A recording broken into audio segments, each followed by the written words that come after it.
Adrian, what are you washing? No, I mean we are endlessly washing nothingness. So there's just, I mean, the machine works in cycles, and to me it's like just, yeah. I don't think I have a very precise phrasing for what we're washing. We have what? Sorry. A very precise language to what we're washing. I mean, it's like. So, but the washing machine is the queen of the room. It's a what? Sorry. The queen of the room. It's the queen of the room. Well, the washing machine appeared as just a comment on base and plinth and how plinths work to hold sculptures, basically. So it's a comment on museology and artifacts we use to display objects. So. But you created a tree. It is, yes. What I created is actually a system of softwares I call the Time Engine, and it's a system that allows me to create worlds, like digital simulated worlds with agency, and the worlds create sculptures. So I don't create sculptures, I create worlds that create sculptures. And this is a series of works I've been experimenting with since 2019, 2020. So this is a family of works called The End of Imagination, and this is part of that family. So yes, we created something that branches out and into onto the ceiling, but the human agency of the construction of the shapes is also shared with other intelligences. Like what intelligences? Digital, artificial. So it means you didn't design directly this piece, neither the other? Yeah. You did not? No, in a way I did not. I designed the worlds where these things exist. But what is a world? A world is soil, gravity, social and economical constructs. The world is creatures or living things that But live you and put inhabit everything in a box? So it's, yeah, basically with my team we spent something like 2.5 years building 4.5 worlds, and these worlds are very active and they keep on changing. They have agency, as I was trying to say, and they move in time spans. So you can go from 500 years to 5,000 years to 15,000 years, and we basically place different objects or artifacts inside these worlds, and then storytell and activate these worlds. So they activate and they modify these artifacts or objects we place in them. So it's artificial intelligence? I mean, that's a very, it's a very like lacking word and very vague. Yeah. I mean, but the principle is that, no? The principle is that there's a lot of humans storytelling digital ecologies.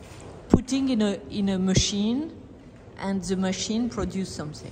Putting in the machine, and the machine does stuff, and then we keep on working with the machine. We work and we collaborate with different softwares, different machines. And why do you want to collaborate with software? Why don't you use your brain directly? Because we do use a lot of our brains to activate this digital ecology. So it's, the tricky thing about artificial intelligence is that the moment we say that, it's like we humans stop having anything to say, but actually it's quite the opposite. I mean, there's a lot of human labor and intelligence and research to create these worlds, and these worlds need more and more of our assistance to keep on being active and changing.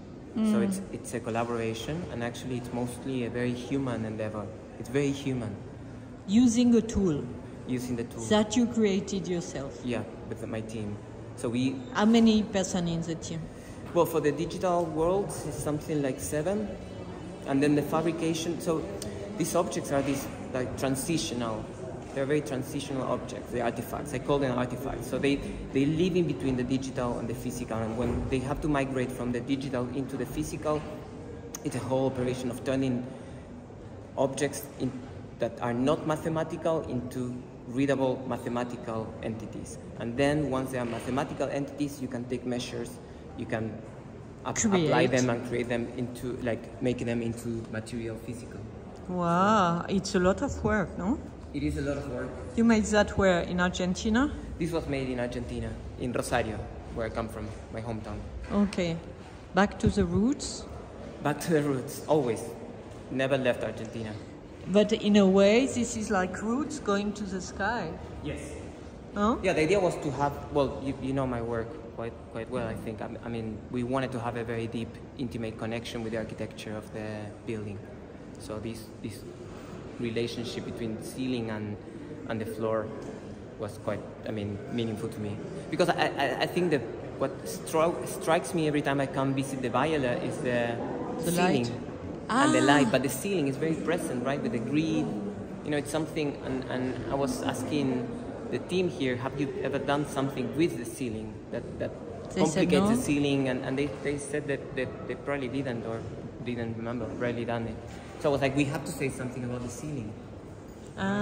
It's Renzo Piano who did the ceiling for the light, no? Absolutely. No, it has a wonderful light, wonderful design, but I think it's a very prominent, it's something you can't stop seeing, right? It's very present. The light is present, but not the ceiling, in fact. I never looked at it before you. To me, it's so present. Well, the different... I can't stop looking at the ceiling. But I'm not saying, as a very interesting situation that occurs, right? I think, the walls, the flooring, it's very subtle, lets you read objects very easily, but I think the ceiling it's kind of a statement, has a presence, to me, if I read Renzo And so Piano's you work. wanted to establish a dialogue with the ceiling? Absolutely, 100%. But so, what's the dialogue here? Because after the ceiling, there's nothing going on, no? No, the dialogue is that basically the work is somehow held in between the ceiling and the floor. And you use everyday life objects as symbols? Because there's a oven there, there's a... Well, to me, the everyday objects, which are very specific household appliances, they talk about domestic life, but they talk about how domestic life is shaped by industrial design, right? Look at the volume of the plinth, look at especially the fridge. If you look at the fridge, you have the freezer cube and the TV and the microwave, and they fit perfectly. And this is something, it was kind of a gift, it was a miracle of this design life, right? I was like, not expecting them to fit so narrowly and so perfectly. And I'm like, fuck's sake, the volume of your kitchen, the volume of your cabinets, our bodies, they're shaped by these objects. You know what I mean? It's more not our human bodies shape these objects. The objects shape us, and humans, we are shaped by our technology, right? And the way we move every day using these objects. Yeah, and again, I think design, therefore, technology, artifacts, shape ourselves, complete our bodies. So there was a kind of very much of a comment. So the work as systems of different ideas or projects I wanted to put in together. It's like they're very densely compacted situations occurring within these sculptures. And do you look for something aesthetic? Do you want to make something beautiful, or you don't care? I don't care. And I think really? No, not in the... I think it's a very difficult word, beauty. And I actually don't feel... If they feel beautiful to me, I feel it's a mistake because I'm going in... I'm culturally designed. If I feel it's beautiful, I probably will have a bias, right? Like I will let my biases of my own experiences as a human, 21st century human. So I try to not try to achieve the non-beauty, vibrant state. But you want to make something which open questions in a way? Hopefully, yes. That's your aim? Because I think the beauty is pretty peaceful. Do you think so? In a way, yeah. I think when you find something pleasant, it's sometimes static, and your conversation with that experience ends faster than if you have a much more vibrant and contradictory conversation with that experience. Any type of experience,